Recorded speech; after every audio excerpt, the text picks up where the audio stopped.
Hello and welcome to the April 9th episode of This Week in Kirkland, the official podcast of the City of Kirkland, bringing you timely topics, noteworthy news, and great giveaways, delivered to you every week. I'm your host, David Wolbrecht, filling in for Jim, who is out of the office. And I'm joined today by... Kate Ryan. And later on, we'll hear from our special guest, Molly Moon Neitzel, from Molly Moon's Ice Cream. Oh, fun. Right? So Jim sat down with Molly last week, and we'll hear all about Molly Moon's new location opening here in downtown Kirkland next week. Very exciting. Yeah. Never too much ice cream, especially for the summer. That is my motto for life, indeed.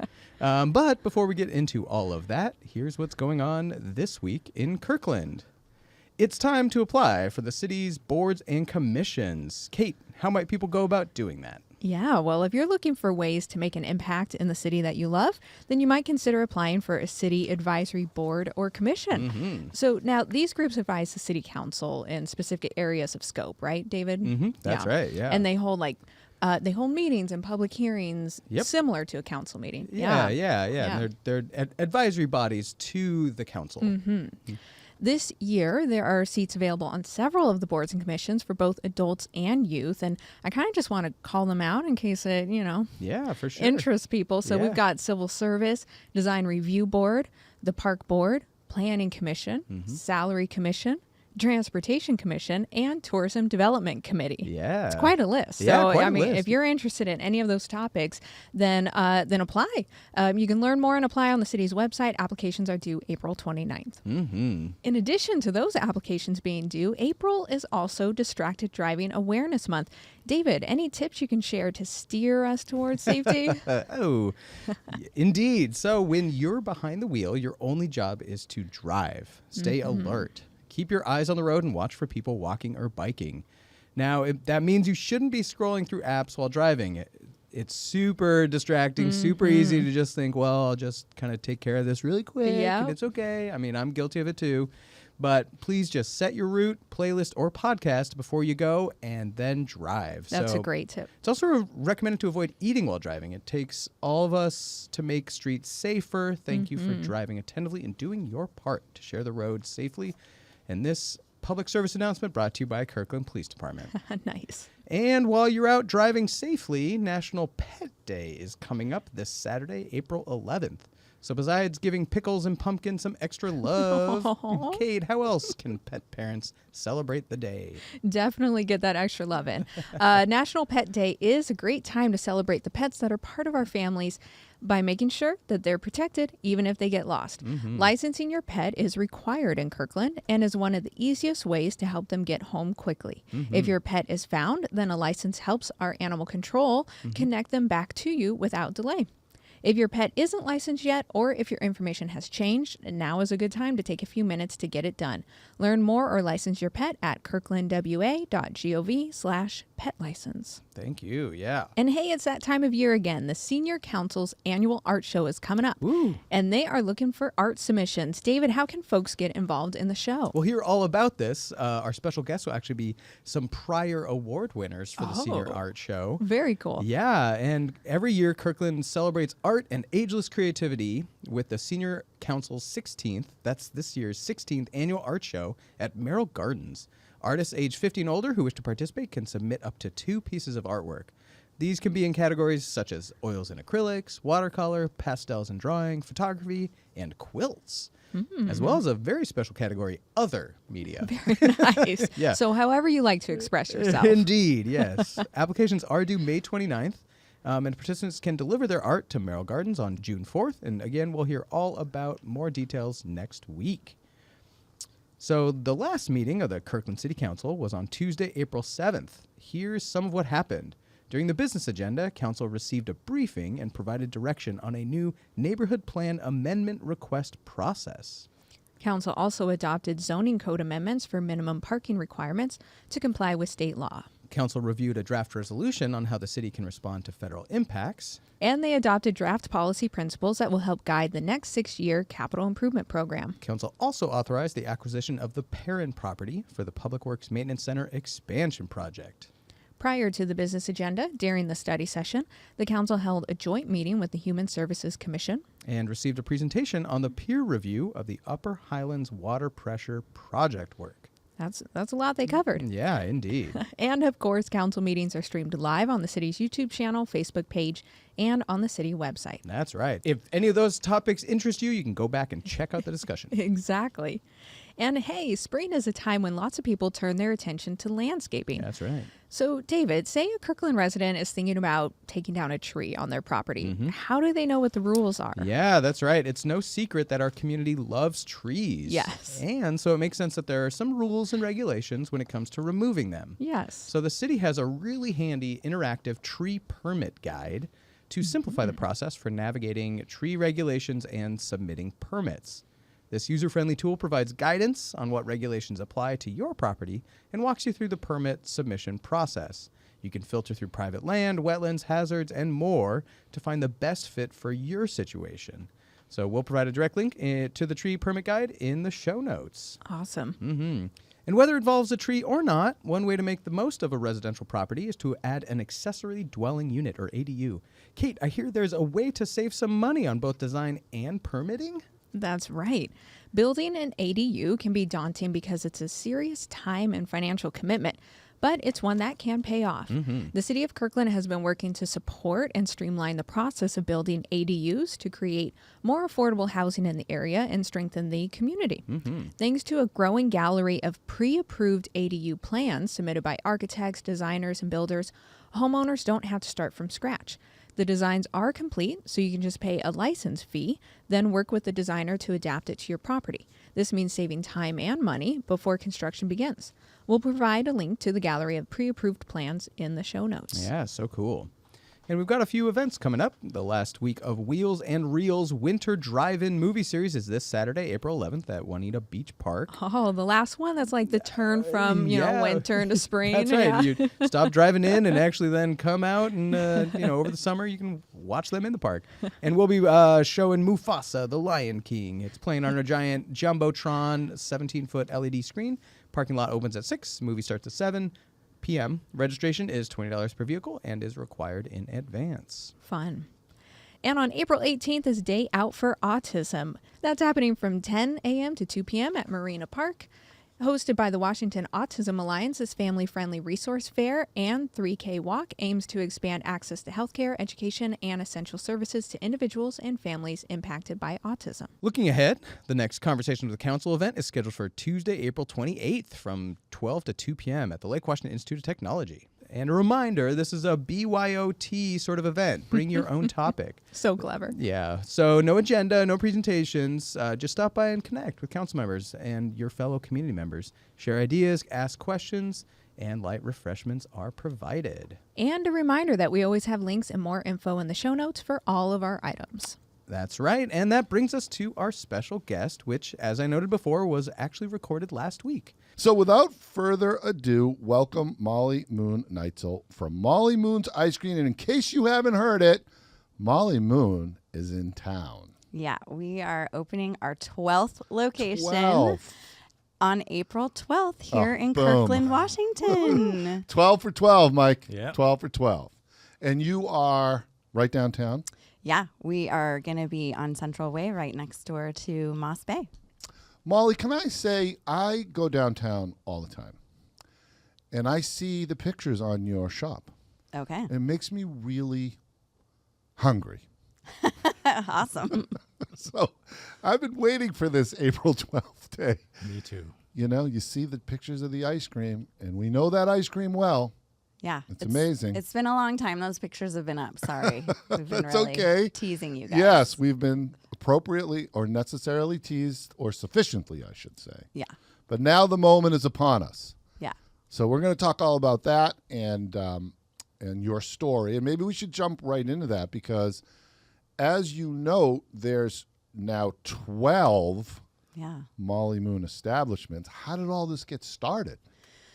Well, I was a political activist. I ran a nonprofit for most of my 20s called Music for America. We partnered with bands and music venues to register young people to vote. Really? Yeah. You were ahead of your time. Well, yeah, right on time, Right on I think. time, yeah. Or behind the times, depending on who you That's talk true. to. That's true.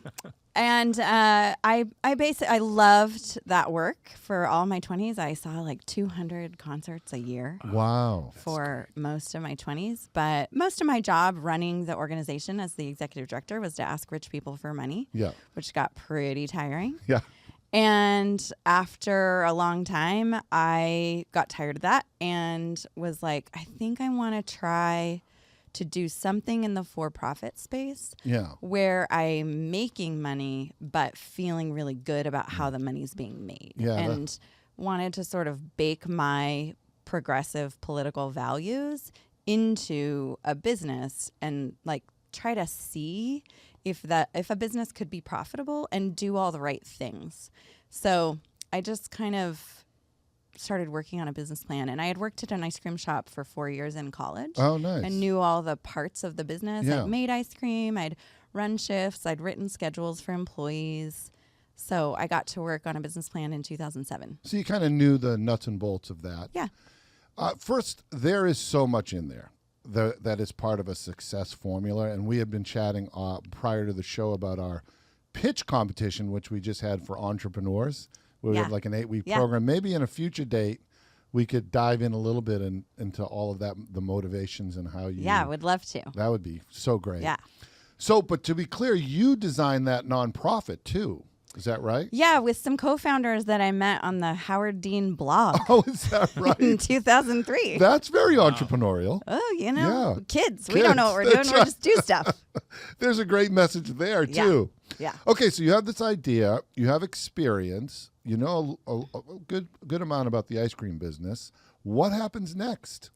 So I wrote a business plan in 2007. I had 4 jobs. I was Dow Constantine's campaign manager. Oh my goodness. I worked at J. Crew. I was a temp in Seattle City Hall for a city council member, and I was a nanny.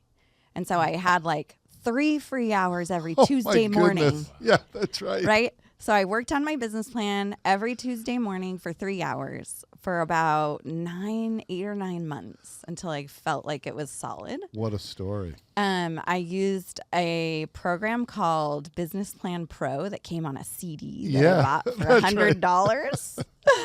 And I raised $220,000. Did you really? To start my little ice cream shop? That's and amazing. that's how much money I raised to start this company. You took the Business Plan Pro, right? Yep. And your passion and vision, Yep. and raised that amount of money. I had $42 in my bank account. What a story. Yeah, I was not a kid that came from any money. My parents didn't have any money. I was always kind of a scraping it together kid. Wow. I was still in my 20s. Yeah. So there's a nobility to action. You're like, I'm doing it. Yeah. Yeah. Your I didn't have friends- anything to lose. I had a puppy and an $800 apartment. Right. Okay, so now you've got the money. You've got the business plan. Yeah. What's the next big thing you do? I hired a contractor. I found a real estate broker. I signed a lease in Wallingford. My dad co-signed it for me because they weren't going to give me a lease. Yeah. Right. We started construction in January of 2008. So you built it. Well, you know, Yeah, you you got to have to- build an ice cream Yeah, shop in yeah. a retail space. Yeah. And we opened May 10th, 2008 2008. in Wallingford. Yeah. Yeah, and you had the vision of how much of the current Molly Moon was the vision back in 2008? It's all the same, pretty Wow. much. Yeah, like I was like, it's about 60% experience and amazing customer service and hospitality and like the community and multi-generational community gathering place was like really important to me. And then it's like 40% great product and local and organic ingredients, and everything has to be compostable. And to give great hospitality, you have to like pay people living wages and give free health insurance and take care of your people, and like just kind of baked my progressive political values into the whole business plan. And I was like, when I was writing my business plan, I was like, if this stuff doesn't work, like the numbers at the bottom of the sample P&L are red, I'm not going to do it. I'll like go be a marketing consultant, or I'll keep running political campaigns, or I'll work at J. Crew for the rest of my life. Yeah. I wasn't going to take those things out, those costs out of the P&L to just start an ice cream They're shop. in the DNA of the That's business. not what I was about. Yeah. Yeah. So but they did work. And I know a couple things about PR. My grandmother was the chief of staff of a Mormon Democrats congressional life for all of my childhood. And I kind of grew up like a lot of my childcare was my grandparents as a kid. Like every other summer, I just basically was babysat in the congressional campaign office. You grew up in that environment. Yeah, like licking stamps on campaign mailers starting at age 5 for sure. And I learned so much from her. And one of the things that I learned is like you save everybody you've ever met. Like she had this giant Rolodex. Yeah. So when I started my shop, I emailed like 1,500 people, literally every email I had ever collected from everyone I'd ever met. And I sent out this email and I hired a really awesome PR girl, Jen Carroll. If you're out there listening, Jen. Hi, Jen. And we sent out this press release, but I also sent this email and I said, if you've ever met me and you remember me and you want to show up in line on Saturday, May 10th and support a girl starting an ice cream shop, it's like a woman-owned business that's doing the right thing, like come stand in line. And excuse me, we had like really long lines, like lines for hours around 2 or 3 corners of the block. Wow. For your opening? Yeah, on opening day. Wow. In Wallingford. And people still talk to me about it. And people who are applying for jobs now at Molly Moon's are like, I was a 2-year-old in line. Oh my gosh. You know? I love that. Yeah. So Did Jen come? Oh, Jen was there. She was working. Yeah, she was running PR. Oh, she was running PR. Yeah. So I think that is pretty key to my success and still has been, is like I ask my community to support me. I support the community. It's a virtuous cycle. Yeah. But also, like, I'm pretty out and proud about my values. Yeah. And, like, if you agree with me, you vote with your dollar when you come, spend at Molly Moon's and eat the ice cream. And it's, I can sense it from you. It's really wonderful to experience the why, right? Why we're here. Baked into the DNA. It gives you that power and that energy to push through when you know why you're doing it. Yeah. And that's really impressive. Yeah. Okay, so Wallingford, boom, lines around the corner. Now you expand. Yeah. How did that, and we're going to take it right up to the amazing city of Kirkland. That's right. So you have now 12. How did you expand? How did you build this I didn't write the business plan for an ice cream company. I really wrote the business plan for an ice cream shop. I was just kind of like looking to buy myself a job and like, bake my values into this little business. Yeah. Excuse me. But 3 weeks in to my first summer in Wallingford, I had made about as much money as I thought I'd make in the summer. Wow. You're like, I think I'm on to something. Yeah. So my friend Linda Dershang, who owned a lot of bars and restaurants in Seattle at the time, was like, hey, I'm looking at this space in the old Oddfellows building on Capitol Hill. Oh. Like, you should look at this with me. We should do this building together. And, like, I think all the business owners in the whole building should be women. Wow. Yeah. And Hallie Cooperman, this incredible woman who ran the dance, the Century Ballroom dance program upstairs, she was going to, keep the ballroom going, and the building was really kind of dilapidated and under new ownership, and I was like pretty interested and naive enough, and so I just signed another lease within like a month of, I think, or a couple months of being in business. Wow. All in that time. Yeah. So within 11 months of opening my first shop, I'd opened another one. Wow. Yeah. And in my home neighborhood, I've lived in Capitol Hill for 6 years. And that just came to you. Yeah. It just came. Yeah. I have this theory that, when you're working on your passion and you're doing what you truly believe in, the forces of good coalesce around you and opportunity opens. Yeah. I'm like a pretty big believer in the universe and manifestation and all the things. And there you are opening up in Wallingford, and now you're in Capitol Hill. Yeah. And I could walk to work. I'd always just lived in apartments on Capitol Hill. Are you working in the shops? I mean, I'm kind of in the way these days. That's right. I can make But waffle back then- cones. Oh, back then, Yeah. I made Yeah. I made all the ice cream in Did you? Wallingford for a long time, and yeah, I was really involved in Wallingford and Capitol Hill, and then the year after that, I bought an ice cream truck and like super hands-on on that, and then my little sister passed away right around then, and that kind of took me down for a while. And then in 2010, I opened 3 shops in 1 year. Okay, so how are you making the decisions to expand at the rate that you have expanded? How did that calculus happen? Well, in the beginning, it was just kind of like, I don't know. Yeah, I'm just whatever feels right. I was so young. Yeah, and I was just, whatever feels good. Yeah. And the opportunities were coming, and I was making a lot of money, and I didn't have a lot of overhead, and I was just plowing all the money that the business made into growth. That's great. Which is great. Like I raised so little money from investors, and I've made these investors a really valuable company. Yeah. So, Molly, how did you then, as you're expanding and you're kind of feeling where to go, when did the big moment happen for you to come to the East Side? Oh, the big East Side moment.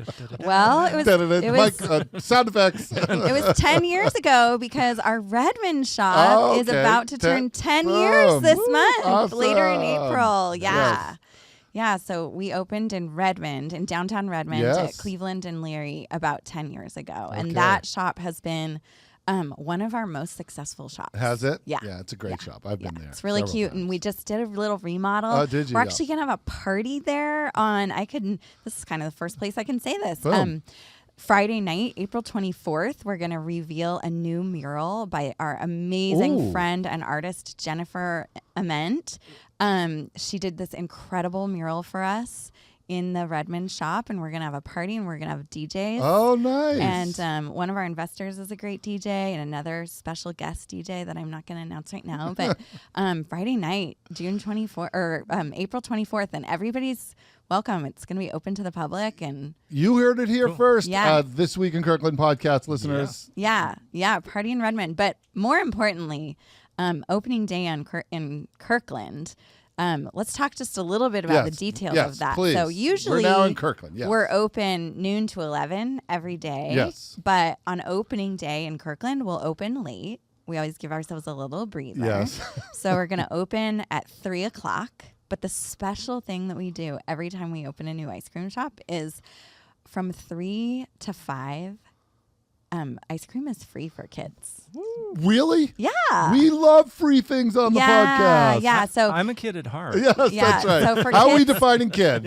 you got to be 12. 12 years. Oh, 12. under. Perfect. 12 or under. Yeah. My so wife says I'm 12. Okay. Well, you got to, you might need to bring your mom. Yes. Yeah, okay. Well, I have the palate of a 4th grader. I don't know how old people in 4th grade are, but I've got that. I'm with them in spirit. Yeah, so we always do a Molly, really that's so fun great. giveaway from 3 to 5. I did it on opening day in Wallingford.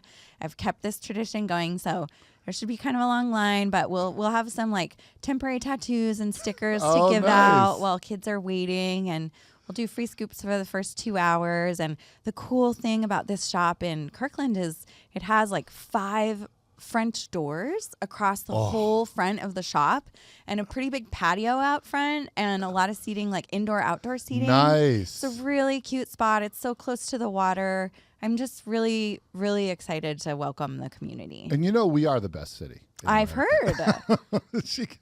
I've been saying that this morning a lot. Yeah. Yeah, I've been pitching us.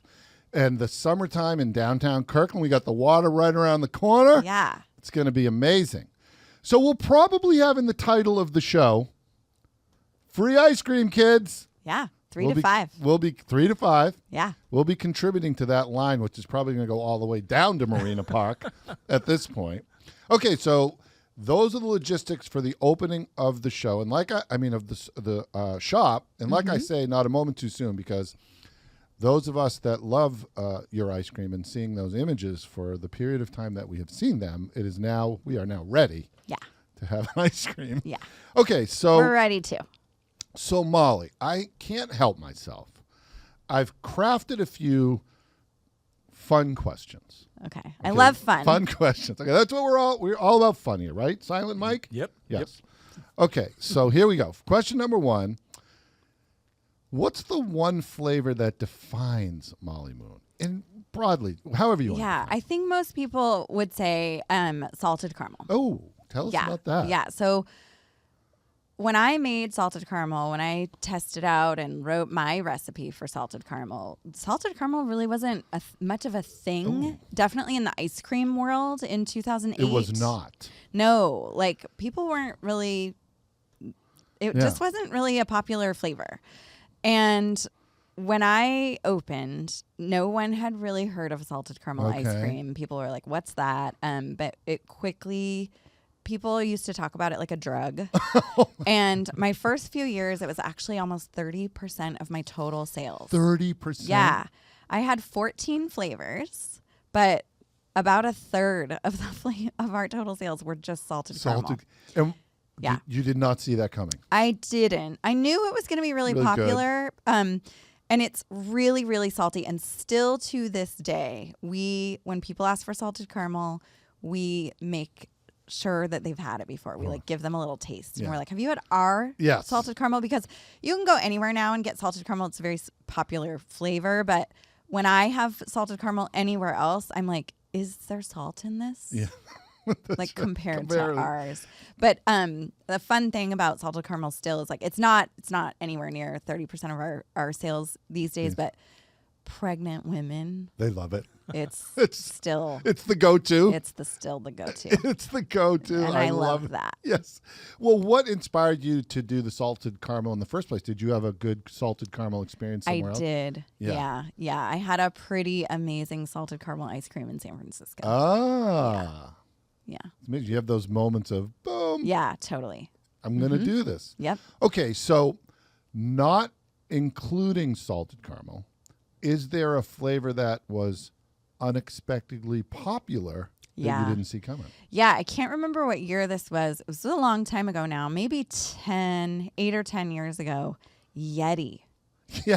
Oh, you got to tell us about that. Yeti. So what goes into a Yeti? Okay, so way longer ago than that, like 15 plus years ago, I made a flavor called Sasquatch for the Sasquatch Music Festival, which I've been to 15 out of the 17 times. Oh, great. And good friends with the creator of Sasquatch Music Fest. And I worked in music for a long time, so and we used to take the ice cream truck out to Sasquatch and we would serve Sasquatch ice cream. And that was chocolate ice cream with a ribbon of caramel, chocolate chunks, and this amazing homemade granola. Yes. Very crunchy, Sounds Sasquatchy, great. right?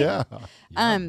So our employees and my friend Robin, who I think we're going to talk about later, got all excited about this idea about a white version of a Sasquatch, which, in the PNW, we call a Yeti. That's right. And so they were like, let's make a version of Sasquatch, but with sweet cream ice cream. Oh. So this sounds so much fun. We did this, I think as a little sample. I don't totally remember this story. Robin's going to get mad at me later. or one of my chefs is. Ugh, okay. That's sorry, okay. You can everybody. write in. I have a bad memory. Write in the show notes. Yeah. So anyway, we made this Yeti flavor, and then everybody in my company was like, this is even better. We like this even better. And I was like, how can you? Because I'm such a chocoholic. Yeah, me too. How can you like this better? This isn't better. And they were like, please put this on the menu as a monthly seasonal. And I was like, it's not that good, you guys. We put it on. I'm telling you.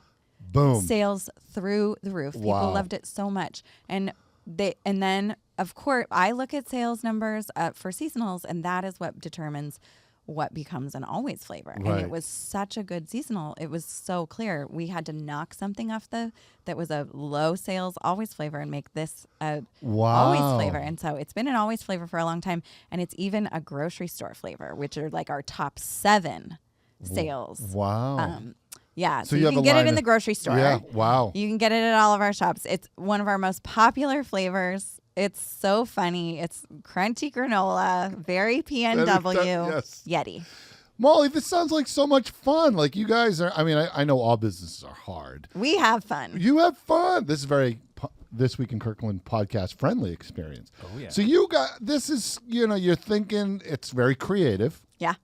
and you're kind of throwing ideas back and forth. And what's amazing is the feedback loop. You throw it out there, and you get the feedback. We watch the numbers. We watch numbers. Yeah, it's also fun for like a numbers nerd, you know. Yes, and and you know, a lot of what we do, it's actually a principle we incorporate here at the city, and we do talk about in our pitch competition. But it's this idea of action. Take an action, get feedback, react to the feedback, take another action. Yeah. As opposed to being in the, I'm going to think it through, and I'm going to think it through again, and I'm going to think it through again and again. Oh, yeah. I'm an action person. Action. And we have a little principle at the city, Kurt Triplett, our city manager, aim, fire, ready. Oh, know where you're going. Yeah. Go. Now you're ready to learn. You know, I have a compliment for the city of Kirkland. Oh, please. We love those. I think your inspectors. Yes. And like all the folks from the building side of things. Great people. Have been easier to work with than some other municipalities. Put it in the notes, Mike. Yes. That's great. I will go and convey that. Yeah. Yeah. I mean, we've worked with 1, 2, 3, 4, 5 municipalities at this point. Yeah. You kind of become an expert at local government regulations when you're in your role now, right? Yeah. 12 different shops. Yeah. That's really, really nice to hear, Molly. Yeah. Thank you for that. Yeah.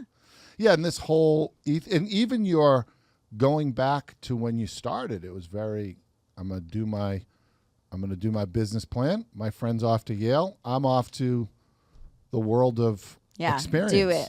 I do have a yes, thought Mike. here. Oh, Silent Mike. Silent Mike is going to be a little less silent. As an employee, we have a day for giving. You know, we get paid. Yeah. Do you have volunteer type things built into your? Yeah, we do. We really encourage our Moon Crew. We call them the Moon Crew. The Moon Crew to volunteer, and we do some volunteer days together. I want to shout out our chef Revna in U Village. Nice. They organize, I think monthly, volunteering at Teen Feed and go make dinner for the youth at Teen Feed once a month. But different people have different passions, and we have a program where they can get paid to do a certain amount of volunteering, or they can pay their organization that they volunteer for a donation. It makes a big difference. Yeah. It really does. We also do the Patagonia giving model. So we give 1% of sales or 10% of profits, whichever is greater, to nonprofits every year. Wow. And we look for a food bank to partner with and give to a portion of our profits or sales from every shop that we open. And we've chosen one for Kirkland, and I'm opening my computer up to make sure I say it right. The one that we've chosen is actually not a traditional food bank for Kirkland. It's called Pantry Packs. Do you guys know about Pantry Packs? Very nice. I'll have to look into that for that my out. volunteering. So I'll tell you a little bit about it because I want them to get a shout out. Pantry Packs is a Kirkland-based nonprofit that provides weekend food packs to over 1,100 food insecure Lake Washington Schools Foundation students each week. So thank you for that. Yeah, giving kids food over the weekend that are on free and reduced lunches that live here in Kirkland. Very, very nice. That's great. It makes all the difference in the world because you knit together all of these initiatives, and that's really how you build community. Yeah, so we'll be giving a portion of sales from opening day also to Pantry Packs. Well, thank you for that, and thank you for the shout out to Pantry Packs. Yeah. Yeah. So we have Community Appreciation Night on May 7th, by the way, so please, this will be our invitation to you. We're actually this year going to do something a little different. We're going to do a live podcast. Wow. With the City Council as our special guest. And we're going to show a lot of love to our community. Maybe we'll have Molly Moon there. But no worries if not. I'm just pitching now. I'm pitching. Cool. That's a great transition, Molly, because my family experience took us across the water to Hello Robin. Oh, yay. My neighborhood. Your neighborhood. And that's a partnership, right, with cookies. Yeah. Tell us about that. Yeah, so Robin is one of my very best friends. Yes. And the story behind Hello Robin is when I bought my first house in 2012, I had to get rid of my chickens in my chicken coop. Oh, this is great. Tell us about this. Yes. And at the time, Robin's kids were like 4, 6, and 8. And that's a full house. Yeah. And she and her husband were like, we've been thinking about getting chickens. Like, especially our 4-year-old really wants us to have chickens. And I was like, oh my gosh, take our chickens and we'll move our coop into your backyard. So we moved our giant chicken coop into their backyard and we gave them our 4 chickens. Wow. Ida, Bambi, Lavina, and I can't remember the 4th one's name. So we moved these chickens over to their house, and Robin used to bake after she put her kids to bed as like stress relief. And she's just an amazing baker. And I think she was maybe kind of thinking about maybe doing a baking thing one day, but she was just staying home and raising kids for the most part. And she would leave warm chocolate chip cookies on my porch almost every night around 10 p.m. And I was cookie before bed. I was pregnant with my first child. Oh, is that right? And when I was about 8.5 months pregnant, one night there were no warm cookies on my porch. And I was pretty upset. Yeah. I was, not at her, but I was just like, I really want those cookies. And I was like kind of whining to my husband. And he got in bed and texted Robin. And really? He was like, you got us hooked. Can you do me a favor? And she was like, sure, anything. Robin is the most agreeable person in the world. Yeah. And he said, we know the developer that's going to tear down and develop the building at the corner of 19th and Mercer. Fabulous area. Which was right halfway between our houses, Robin and our house.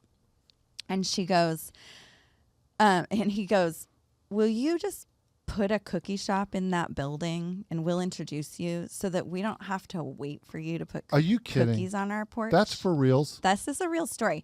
And Robin goes, she was also in bed with her husband. And she goes, well, I'll do it if Molly does it with me. Oh my goodness. And Clay, her husband, was looking over her shoulder and he goes, don't say that. She's going to think you're for real. For reals. Yes. And Robin goes, well, what if I am? And he's like, oh boy, here we go. I told Zach, I'll totally do it with her. Oh my God. And then like Clay tried to talk her out of it. And I was like, And I made them go out to dinner with me. It was right when the very first Din Tai Fung came to Bellevue. Remember that? And it was such a big deal. Wow. And I was so pregnant.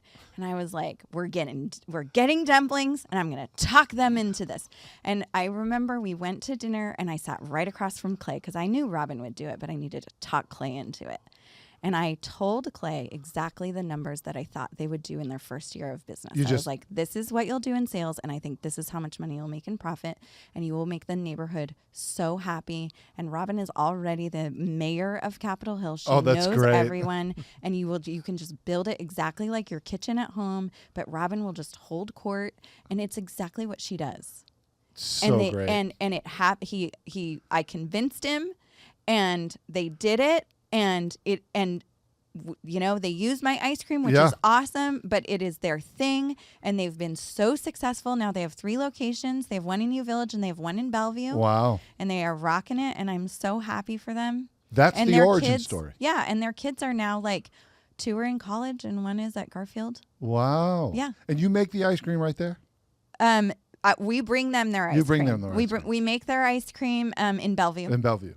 Yeah. So... yeah, and then you get the full cookie sandwich and the half, and that was all created. And I think still their number 1 product item that they sell is an ice cream sandwich. Oh, yeah. They're unbelievable. Yeah. That was our pilgrimage. Yeah. Oh, my goodness. What a great... talk about aim, fire, ready. That was great. That's great. It started with a conversation before bed. Yeah. And now you have a whole experience. And that's what I was chatting with Molly about before we got on. It's like it became like it's just a whole experience. Like we're going to Hello Robin, have Molly Moon ice cream, and singing songs over the bridge. Yep. Molly, my dad would say a really fun thing when we were growing up. He would say people are always happy when they're eating. And I would like to iterate that. Oh, yeah. People are especially happy when they're eating ice cream. Mm-hmm. Thank you so much for coming in today. Oh, thanks for having me. We really look forward, and you're amazing. So, hey, everybody, April 12th, that's the big opening. We'll see you down there, Molly Moons. Cool. Thank you for having me. And hey, everyone, don't forget to apply for a city board or commission by April 29th. And thank you for being willing to serve your community. That's right. And that does it for this week. You've been listening to This Week in Kirkland. Don't forget to like, subscribe, and share. Special thanks to our podcast production team for their behind-the-scenes magic. Thank you. Our next episode is April 16th. Until then, stay connected, Kirkland.